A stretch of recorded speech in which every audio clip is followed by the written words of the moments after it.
ఎన్నెన్నో వయసులో 13వ ఏళ్ళనే ఆయన వెనుగొండ లక్ష్మి అనేటువంటి కావ్యాన్ని రాశాడు. ఏం కావ్యము?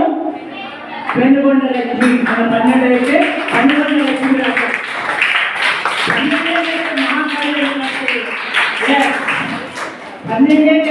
వెనుగొండ రాస్తే ఆయన 16 సంవత్సరాలు విద్వాన్ పోయినాడు.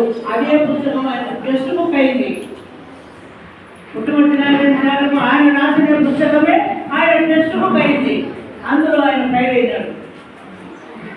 అంటే ఆ ఒక ప్రశ్నకే 10 ప్రశ్నలు ఉంటాయి. 10 ప్రశ్నలకు 15 50 మార్కులు పెట్టింది, 50 మార్కులు వస్తాయి.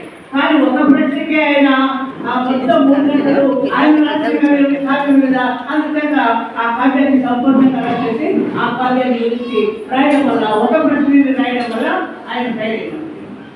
ఫైల్ అయితే ఇంకా మళ్ళీ ఆ ప్రిన్సిపల్ గారు పిలిపించి బాబు ఫైల్ అయినారంటే ఇంకా సంస్కృతంలో ఏకంగా ఆయనతో వాదించాడు.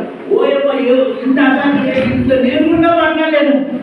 ఎవరంటే సార్ ఈ పుస్తకంలో మన పాఠ్యాంశంలో ఉన్నటువంటి ఉపాధి గ్రంథకర్త పుట్టబట్టినారు ఈయనే సార్ అని చెప్పారు. అంటే అటువంటి మేధా సంపన్నుడు పుట్టబట్టి నారాయణ. ఆ తర్వాత ఆ విషయం తెలుసుకొని విశ్వవిద్యాలయానికి రికమెండ్ చేసేసి ఆయన పాండిత్యానికి వచ్చి ఆయన విద్యాన్ని పూర్తి చేశాడు. ఆయన ఆ విద్యాన్ని పూర్తి చేసిన తర్వాత 20 ఏళ్ళ వయసులోనే ప్రొద్దుటూరు మున్సిపల్ స్కూల్కి వచ్చాడు.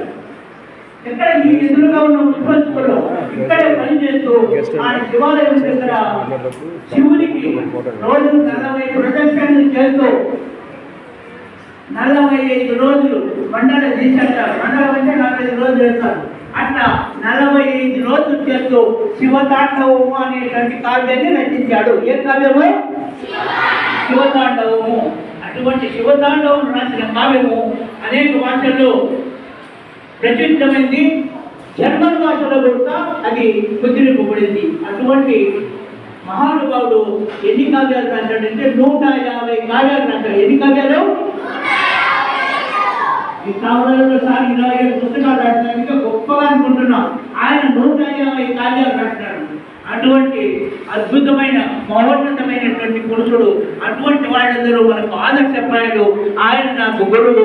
ఆయన 10 సంవత్సరాల పాటు ఆయనకు సహచరునిగా ఉండి, ఆయన అంత్యవాసిగా ఉండి, ఆయన మరణించేటప్పుడు నా విగ్రహాన్ని ప్రొద్దుటూరులో ఏర్పాటు చేయండి అని కోరితే ఆయన మరణించిన మరుసటి రోజు సంతాప సభ చేసి ఆయన విగ్రహాన్ని ఏర్పాటు చేయాలనేసి సంకల్పాన్ని చేసి అక్కడ మొట్టమొదట రాతి విగ్రహాన్ని ఏర్పాటు చేశారు.